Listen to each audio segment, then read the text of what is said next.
Hey everyone, this is Priya and welcome back to my channel go with law.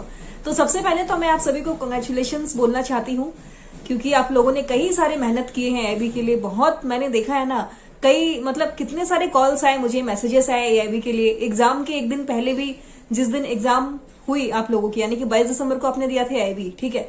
Exam के तुरंत बाद भी जैसे जैसे एग्जाम खत्म हुआ, मुझे कई लोगों ने कॉल किया, मैसेजेस किया, और मुझे कई लोगों ने कहा कि मैम एग्जाम बहुत अच्छा गया आपके हेल्प से, ठीक है। तो मैं सभी लोगों को दिल से धन्यवाद कहना चाहती हूँ कि आप लोगों ने मुझे इतना ज्यादा सपोर्ट किया, ठीक है। और मैं आप लोगों को सबसे ज्यादा बधाई देना चाहती हूँ, क्योंकि आप लोगों ने अपनी मेहनत से आज जो भी आप लोगों ने किया है, मैं तो सिर्फ गाइड कर रही थी, मैंने आपको रास्ता दिखाया है ना, लेकिन वो रास्ते पे आप लोगों ने मतलब चलने का जो निर्णय था, जो डिसीजन था, वो आप लोगों ने खुद से लिया। तो मैं ये कहना चाहूंगी कि I wish you all the very best in future, ताकि आप और ज्यादा अच्छा कर सके, ठीक है। और पेपर लेवल का देखिए, मैं आपको कुछ कहना चाहूंगी कि पेपर लेवल अगर देखा जाए एआईबी 19 का तो मीडियम था, ठीक है। बहुत ज्यादा हार्ड हम नहीं बोलेंगे और बहुत ज्यादा इजी भी हम नहीं बोलेंगे। मुझे ऐसे कुछ क्वेश्चंस लगे, ठीक है, क्वेश्चन पेपर में ऐसे कोई क्वेश्चंस लगे मुझे जो कि गलत थे।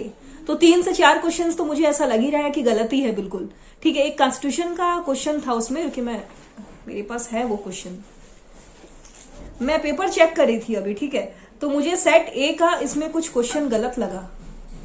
हाँ, क्वेश्चन नंबर 4 सेट ए का, ठीक है। Which of the following statement is correct about 106th constitutional amendment act. तो ये देखिए, इसमें ऑप्शंस गलत है। हाँ, 1 and 2 ये तो गलत है ही ऑप्शंस। 3 and 4 इसमें सही ऑप्शंस है, खाली सिर्फ 3 and 4 इसमें सही ऑप्शंस है। तो ये मुझे गलत लग रहा है, हाँ, क्योंकि ये मतलब 106 कॉन्स्टिट्यूशनल अमेंडमेंट का ये मुझे गलत लग रहा है क्वेश्चन नंबर 4 सेट ए का। आप इसको ध्यान से देखना, ठीक है, क्योंकि इसमें 239 ए और 338 आर्टिकल के बारे में बोला गया है, जो कि मुझे मतलब सही लग रहा है लास्ट के 2 ऑप्शंस, लेकिन जो पहले 2 ऑप्शंस है 1 and 2 वो मुझे गलत लग रहे हैं।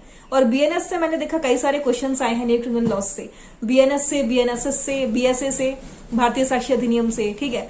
तो आपने जो भी किया, मुझे कई लोगों ने मैसेज भी किया क्वेश्चन के लिए, तो जितना मैंने चेक किया, मुझे तो अभी तक यही लग रहा है कि जिन लोगों ने मतलब मुझसे कांटेक्ट किया था एग्जाम के पहले और एग्जाम के बाद भी, ठीक है, वो लोग पास हो जाएंगे आसानी से, मुझे ऐसा लग रहा है। तो आगे मैं आपको ये बोलूंगी कि और अच्छा मेहनत करिए, जिनका एग्जाम इस बार क्लियर नहीं होता है, और अच्छे से मेहनत करिए आप, ठीक है। और कॉन्स्टिट्यूशन से अगर देखा जाए तो सिर्फ मुझे 3 केस लॉस मिले यहाँ पे, कॉन्स्टिट्यूशनल लॉ से सिर्फ 3 केस लॉस मुझे मिले, 2 कॉन्स्टिट्यूशन का और 1 पीआईएल का, पब्लिक इंटरेस्ट लिटिगेशन का। आप लोग मुझसे कई बार पूछते थे कि ma'am case laws based questions आते हैं, केस लॉ लैंडमार्क जजमेंट का क्या करे। तो देखा ना, ज्यादातर क्वेश्चंस नहीं आए केस लॉस बेस्ड।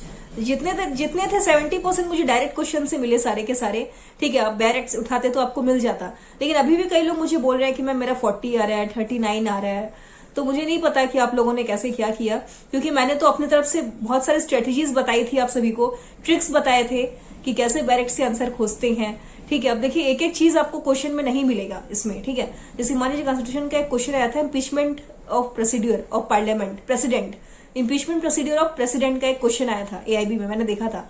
कौन सा सेट का मुझे एक्जैक्टली याद नहीं है, मैं पेपर देख रही थी तो मुझे वो मिला।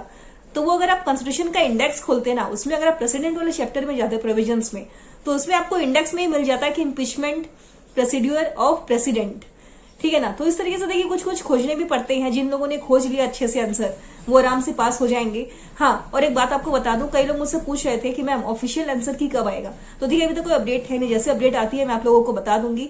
और एक बात आपको बता दूं कि आप यूट्यूब पे कई सारे यूट्यूबर्स है जो अभी आंसर कीज के मतलब डिस्कशन करा रहे हैं, ठीक है, लाइव सेशन भी करा रहे हैं वो आंसर की का। तो मैं आपको ये बोलूंगी, आप बिलीव मत करना, क्योंकि जब तक आप ऑफिशियल की से अपने आंसर्स को मैच नहीं कर लोगे ना, please don't believe, don't rely on such that videos, YouTube videos, okay. तो प्लीज मैं आपको ये बोलूंगी कि आपको बस जो ऑफिशियल आंसर की है, तो just wait for the official answer key. जैसे ही आता है मैं आपको अपडेट दे दूंगी, और कोई डाउट है तो मुझे कमेंट में पूछेगा एआईबी के लिए। और मैं फिर से कंग्रेचुलेट करना चाहती हूँ आप सभी को, आप लोगों ने इतना मेहनत किया, और मुझे इस बार लग रहा है कि आप सभी लोग पास हो जाओगे, ठीक है। कई क्वेश्चन डिलीट भी हुए हैं, लेकिन आई होप ऐसा ना हो कुछ भी। तो प्लीज, जो अगर आपको आंसर मैच करना है तो आप वेट करिए ऑफिशियल आंसर की का।